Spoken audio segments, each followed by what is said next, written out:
বাংলা বছরের শেষ মাস হলো চৈত্র মাস, আর চৈত্র মাসের শেষের দিনটিকে চৈত্র সংক্রান্তি হিসাবে বাঙালিরা পালন করে থাকি। 2025 সালে চৈত্র সংক্রান্তি কবে, চড়ক পূজা কবে অনুষ্ঠিত হবে, চৈত্র সংক্রান্তি পালনের নিয়ম, সংক্রান্তির দিন কি কি কাজ করবেন আর কি কি কাজ করবেন না, নতুন বছরে আপনি নিজেকে সুস্থ রাখতে কি কি খাওয়া যাবে আর কি কি খাওয়া যাবে না, সবটাই জানাবো এই ভিডিওর মাধ্যমে। ভিডিওটির মূল পর্বে যাওয়ার আগে বন্ধুরা, দোলামণ্ডল চ্যানেলে সবাইকে অনেক অনেক স্বাগত। আশা করি বন্ধুরা আপনারা সবাই ভালো আছেন এবং সুস্থ আছেন। আমার চ্যানেলে নতুন বন্ধু হয়ে থাকলে চ্যানেলটি সাবস্ক্রাইব করে আমার পাশে থাকবেন।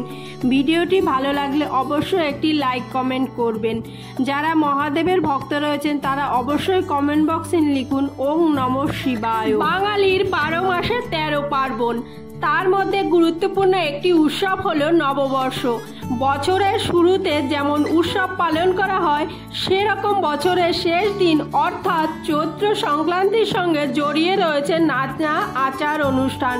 পুরানো গ্রাম বাংলার জমি বাড়ি খাজনা হিসাব নিকেশ চৈত্র সংক্রান্তির আগে সেরে ফেলা হতো। বছর কে কত খাজনা জমা করেছে, কার কত খাজনা বাকি রয়েছে তা চৈত্র সংক্রান্তির মধ্যেই চূড়ান্ত করা হতো। এরপর বৈশাখ মাসের প্রথম দিন অর্থাৎ বাংলা নববর্ষের দিনে নতুন খাতায় সেই হিসেব তোলা হতো। এই প্রধান নাম হলো হালখাতা উৎসব। চৈত্র মাসের শেষের দিন পালন করা হয় অনেক অনুষ্ঠান। চৈত্র সংক্রান্তির উৎসব আসলে বাঙালির ঐতিহ্যের একটি বড় উদাহরণ। গ্রাম বাংলার আদি দেবতা শিবের মন্দিরকে ঘিরে চলে উৎসব। শিবকে সেখানে বুড়ো ঠাকুর বলে হতো। বুড়ো ঠাকুরের বাড়িতে চৈত্র সংক্রান্তির 10-12 দিন আগে থেকেই শুরু হয় উৎসবের পর্ব। এছাড়াও চৈত্র সংক্রান্তিকে ঘিরে বাঙালির বাড়িতে নানা অনুষ্ঠান পালন করা হয়। চৈত্র সংক্রান্তির আগের বাড়ির দোকানপাটের ঝুল ঝেড়ে পরিষ্কার করে নিতে হয়। জামা কাপড় পর্দা চাদর ধুয়ে পরিষ্কার পরিচ্ছন্ন করার নিয়ম রয়েছে। চৈত্র সংক্রান্তিতে পালিত হয় আরও এক অনুষ্ঠান, সেটি হলো চড়ক। তবে চড়ক পুজোর রয়েছে আরও ভিন্ন নাম।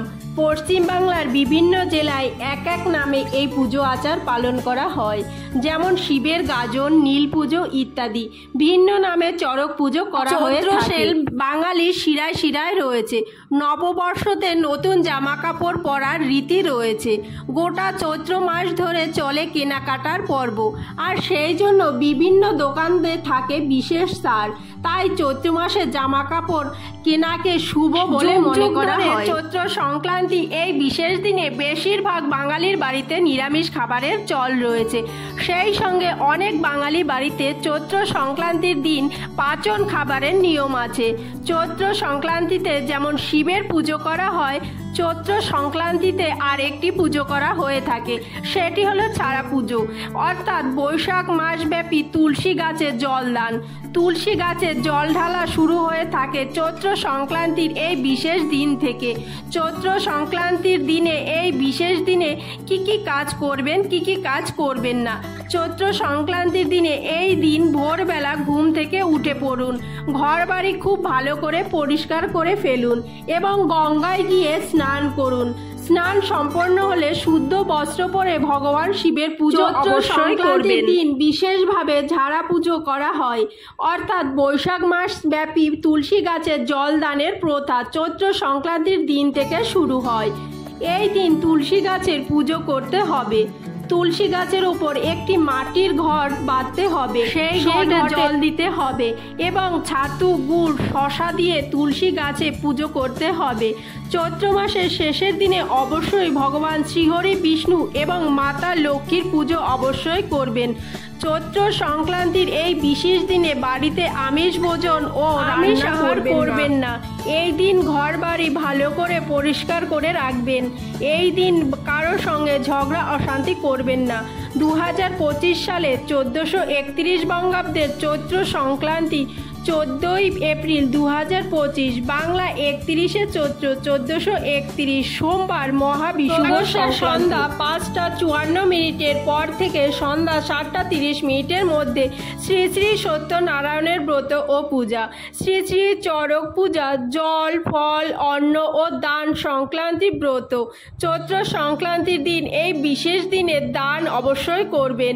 এই দিন জলপূর্ণ মাটির কলস, ছাতু, গুড়, ফল, ছাতা ও পাদুকা দান করলে বিশেষ পূর্ণফল অর্জন করা যায়। চৈত্র সংক্রান্তির দিন কি খাওয়া যাবে, কি খাওয়া যাবে না। ছাতু, চিড়ে, দই, গুড়, শসা, বেল, তরমুজ, কলা এই সব জিনিস অবশ্যই খেতে হবে। চৈত্র সংক্রান্তিতে আর কি খেতে হয়? চৈত্র অবশ্যই খেতে হয়, তাহলে সারা বছর সুস্থ থাকা সম্ভব। নিম পাতা ও চাল ভেজে একসঙ্গে খাওয়ার রীতি ছিল চৈত্র সংক্রান্তিতে। সজনে চচ্চড়ি, চৈত্র সংক্রান্তিতে অনেক বাড়িতে সজনে চচ্চড়ি রান্না হয়।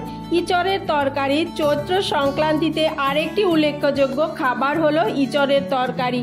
গ্রামের গৃহিণীরা এই দিনে গ্রিমা শাক ও বেগুন দিয়ে রান্না করে। এছাড়াও নারকেল নাড়ু, এই দিন অনেকে বাড়িতে নারকেল নাড়ু। বন্ধুরা, আজকের ভিডিওটি এখানেই শেষ করছি। আশা করছি ভিডিওটি আপনাদের ভালো লাগছে। ভিডিওটি ভালো লাগলে অবশ্যই একটি লাইক কমেন্ট করবেন এবং অন্যান্য বন্ধুদের সাথে ভিডিওটি শেয়ার করবেন। বন্ধুরা, ভিডিওটা সম্পূর্ণ দেখার জন্য আপনাদের অসংখ্য ধন্যবাদ। আসছি পরবর্তী একটি নতুন ভিডিও নিয়ে। ততক্ষণে আপনারা ভালো থাকবেন, সুস্থ থাকবেন। নমস্কার সবাইকে।